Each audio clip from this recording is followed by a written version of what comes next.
20h.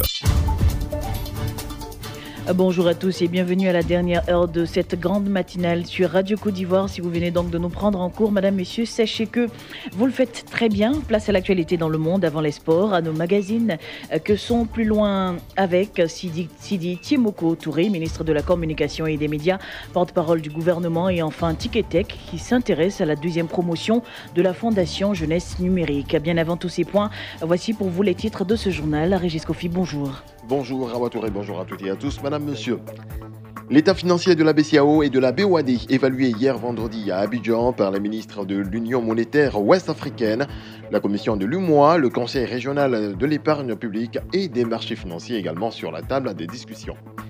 Quelques jours après la rentrée des classes, les parents d'élèves traînent les pas pour l'achat des fournitures scolaires à Bondoukou. Plusieurs raisons à l'origine de ce manque d'affluence dans les marchés. Le journal de la rentrée à suivre dans quelques instants. Et puis la famine frappe le Yémen. 3/4 de la population dépend de l'aide humanitaire d'urgence. Une aide qui, selon l'ONU, a de plus en plus de mal à être distribuée suite à la reprise des combats dans le pays. On démarre par cette information. Le Conseil des ministres de l'Union monétaire ouest-africaine s'est tenu ce vendredi à l'agence centrale de la BCEAO d'Abidjan. Oui, cette troisième session du genre pour l'année 2018 a permis de faire les états financiers et de fonctionnement de la BCEAO, la BOAD, la commission de l'UMOA et le Conseil régional de l'épargne publique et des marchés financiers. Tiemoko Dirasuba. Parlant de la Banque centrale des États de l'Afrique de l'Ouest, les ministres ont examiné la situation économique et monétaire dans l'Union. Le Conseil a analysé les perspectives économiques et financières de la BCEAO, l'objectif étant la prise de mesures appropriées capables de contribuer à la consolidation et à la pérennisation d'une croissance inclusive dans les pays membres de l'Union. Concernant la Banque ouest-africaine de développement, les ministres de l'UMOA ont planché sur le renforcement des moyens d'intervention de la BOAD à partir d'une consolidation de la solvabilité et l'adéquation des fonds propres de l'institution financière. Selon Romuald Wadani, ministre de l'économie et des finances du Bénin, par ailleurs président du Conseil des ministres de l'UMOA, au titre de la commission de l'UMOA, les ministres ont traité le projet de directive portant cadre réglementaire pour la promotion des investissements. Projet qui à terme permettra d'harmoniser les dispositions fiscales en matière de promotion des investissements. Enfin, concernant le Conseil régional de l'épargne publique et des marchés financiers, le Conseil a examiné le projet de décision relatif à la fixation du niveau de capital social minimum des sociétés faisant appel à l'épargne publique sur le marché financier régional. D'ici la fin de l'année, Yopougon va inaugurer son hypermarché. Le premier du genre dans la commune dont les travaux sont achevés à 90%. Le ministre du Commerce est allé constater l'évolution des travaux avec à ses côtés le maire de la commune de Yopougon. L'hypermarché Cosmos a été développé sur une superficie de 3 hectares. Il contient 60 magasins, un supermarché, 3 salles de cinéma, des restaurants, des banques et bien d'autres. Dans sa phase d'exploitation, l'hypermarché de Yopougon va offrir 600 emplois directs et 2500 emplois indirects. Pour le maire de la commune, Gilbert Konekafana, c'est un rêve qui devient réalité. Nous sommes aujourd'hui comblés de constater donc que cet hypermarché que nous avons souhaité est aujourd'hui une réalité et sera ouvert dans quelques semaines. Je voudrais donc féliciter l'investisseur qui a fait confiance à la Côte d'Ivoire et nous espérons que ce n'est qu'un premier acte. D'autres actes vont suivre et je suis certain qu'avec l'évolution de notre commune, dans les 2 prochaines années, les choses vont s'accélérer. Le ministre des Mines et de la Géologie, Jean-Claude Kouassi, a visité le site minier de Bonikro à Iré, dans le département de Divo.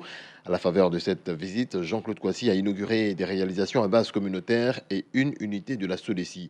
À Bonikro, le ministre des Mines a procédé à l'installation du comité de développement local minier de la mine d'or de la localité. Jean-Claude Kouassi. J'ai eu beaucoup plaisir à voir tout ce qui se fait, toutes les conditions de sécurisation et de sécurité qui sont prises, voir que là, il y a une forte création de richesses. Et notre souhait, c'est que ces sociétés-là, sur les périmètres qui leur sont octroyés, puissent tirer suffisamment de ressources pour continuer à exploiter et à faire effectivement du secteur minier la deuxième mamelle de la Côte d'Ivoire.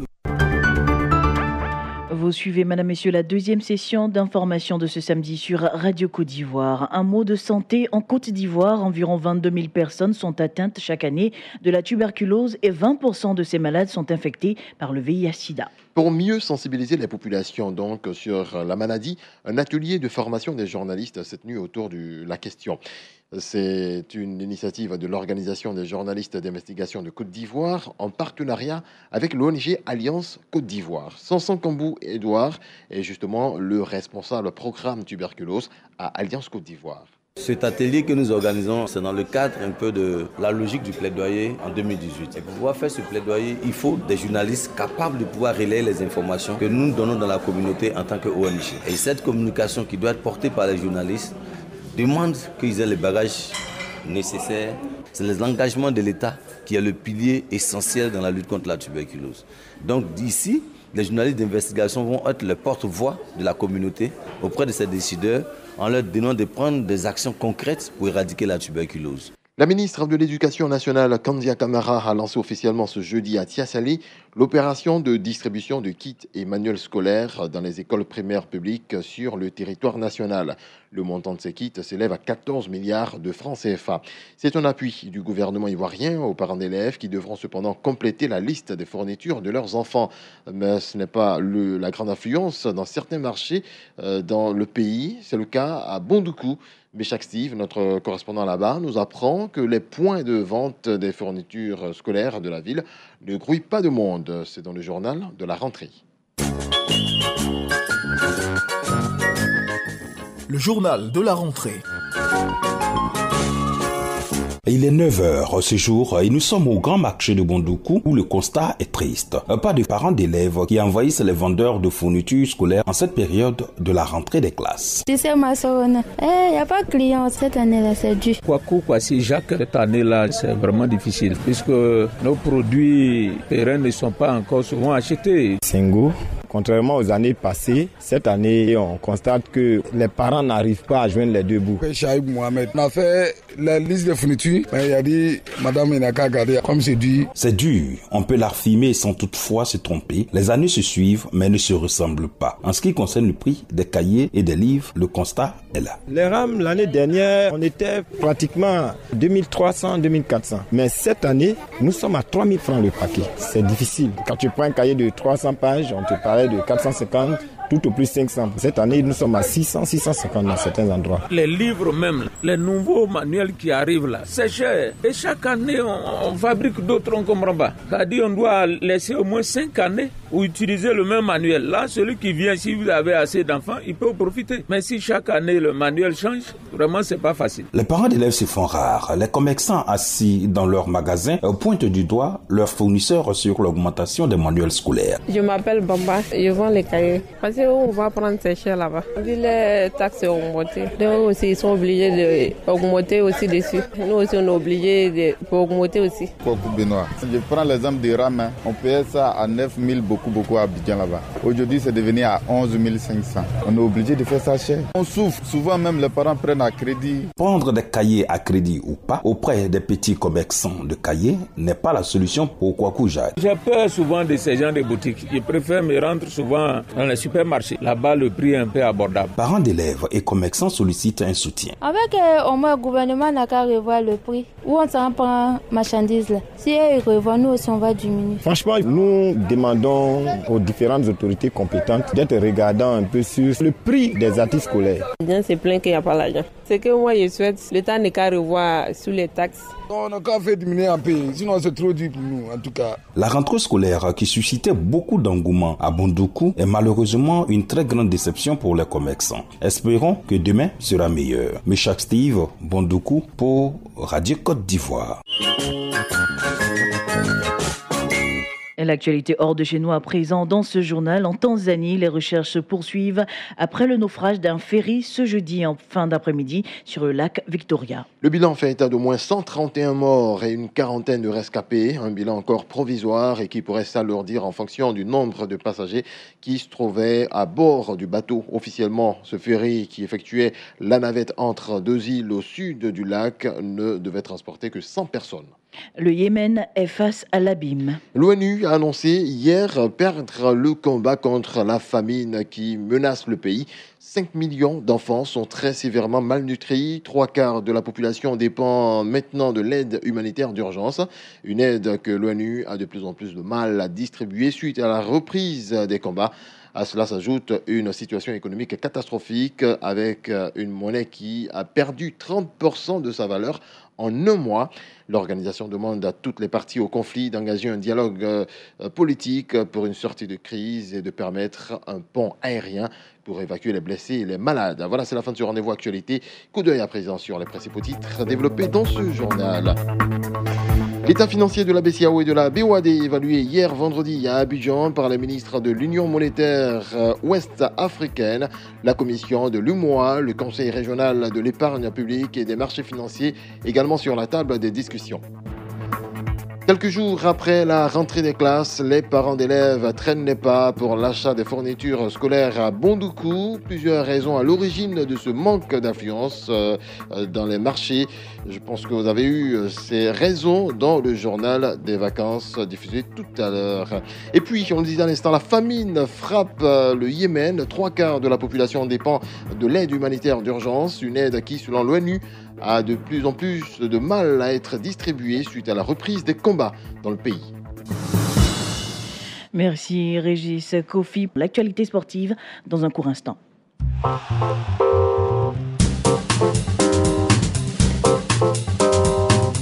On retrouve tout de suite Ladji Sindou. Bonjour Ladji. Bonjour à Watouri. On débute ce troisième journal des sports de cette matinée par cette information. Football, les oppositions ASI Africa Sport et ASEC WAC constituent l'attraction de la troisième journée de la Ligue 1 prévue ce week-end. Oui, l'Africa Sport mal en point en ce début de championnat. 2 matchs, 2 défaites. N'a pas droit à l'heure des Aiglons sous les ordres désormais de Diaby Almami, le pompier des maisons. Défile donc l'Asie d'Abengourou ce samedi à 15h30 au stade Henri Konan Bédié. À la même heure, à San Pedro, l'Union sportive des clubs de Bassam rend visite au FC San Pedro à Boaké. Boaké Football Club reçoit Lys de Sassandra à Yamoussoukro au pied de la basilique. La société Omnisport de l'armée, leader avec 2 victoires, va enchaîner face à l'AS Tanda. Et puis à Abidjan, le stade Robert Champrou de Makoury abrite respectivement à 15h30 et à 18h les matchs Mossou FC Racing Club d'Abidjan et Afad Sporting Club de Gagnoa. Enfin, dimanche, pour la clôture de cette troisième journée, la SEC Mimosa affronte le WAC au stade Félix Houphouët-Boigny à 15h30. Toutes ces rencontres sont à vivre dans le multiplex cet après-midi et Maxi Sport demain dimanche. Et puis convoqué par la commission de discipline de la FIF pour certains de ses propos et pour l'absence de la SEC Mimosa à la finale de la Super Coupe 2018 de Côte d'Ivoire, Maître Roger Ognien s'est présenté hier au siège de la FIF. C'est après 2h12 d'échange avec les membres de cette commission que Maître Roger Ognien est reparti. Rien à filtrer de ce rendez-vous. Sur le continent, Ligue des clubs champion 2018, le WAC du Maroc et le TP Mazembe éliminés. Oui, pas de demi-finale pour les Marocains du Wydad Athletic Club. Tenant du titre, le WAC a été accroché par les Algériens du Sétif 0-0 hier à domicile lors du quart de finale retour de cette Ligue africaine des clubs champions. Après s'être incliné à Alger 1-0, le WAC est donc éliminé. Et tout comme les Corbeaux du tout-puissant Mazembe de la République démocratique du Congo, ils ont été accrochés 1-0 par les Angolais du Primero d'Agosto à Lubumbashi. Au match aller, les deux formations faisaient match nul 0-0. Dans le duel tunisien, l'Espérance a eu raison de l'Étoile du Sahel 1-0. Après s'être imposé au match aller 2-1, le dernier demi-finaliste sera connu ce jour à l'issue du match à la Lidéji pour Oreya de la Guinée-Conakry. Au match aller, les deux formations avaient fait match nul 0-0 à Conakry. Et puis en Europe, en ouverture hier de la 6e journée de la Ligue 1 française, l'AS Monaco a été accroché 1-0 par Nîmes. Ce jour, Toulouse et ses éléphants Gradel et Sangaré se déplacent chez Angers. 6e journée également de la Première Ligue anglaise. Cardiff joue Manchester City quand Arsenal accueille demain Everton. Sur votre calepin, Ladji Sandou, vous avez des informations de Maracana et de basketball. Oui, Maracan, Abidjan 2018, à 4 jours du début de cette Coupe d'Afrique des Nations Abidjan 2018. Le comité d'organisation met les bouchées doubles pour être prêt avant le juge. La commission en charge du choix des arbitres a déjà désigné les hommes en noir devant officier lors de la compétition sur les raisons et le mode de désignation. La précision de Bamba Moussa, instructeur.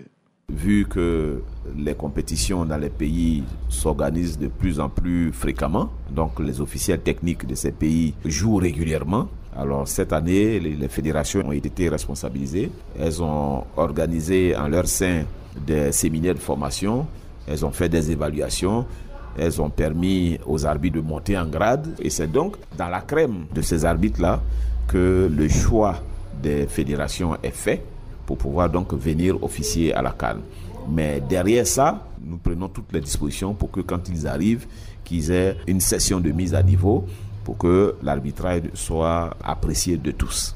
Maracan, c'est du 25 au 30 septembre prochain au Parc des Sports de Trècheville. Et puis on parle handball, deuxième journée du championnat élite de Côte d'Ivoire au programme ce jour. Chez les dames, Sphinx, Africa Sport et Habitat Handball Club. Bandama Handball Club, c'est d'ailleurs le choc. Chez les messieurs, le reste reçoit Sport Plus quand Don Bosco sera l'épreuve de la société Omnisport de l'armée. Et puis du basketball pour terminer, top de part ce samedi du championnat du monde des nations féminines en Espagne. Le Nigeria et le Sénégal, respectivement champions et vice-champions d'Afrique, défendront les couleurs africaines. Le Nigeria affronte l'Australie dans la poule B pour son entame de compétition quand le Sénégal sera à l'épreuve des États-Unis d'Amérique dans la poule D. Fin de ce rendez-vous des sports. Merci de nous avoir suivis. Awa, je serai de retour à 11h pour le trio gagnant avant de revenir à 15h pour le grand format de l'actualité sportive.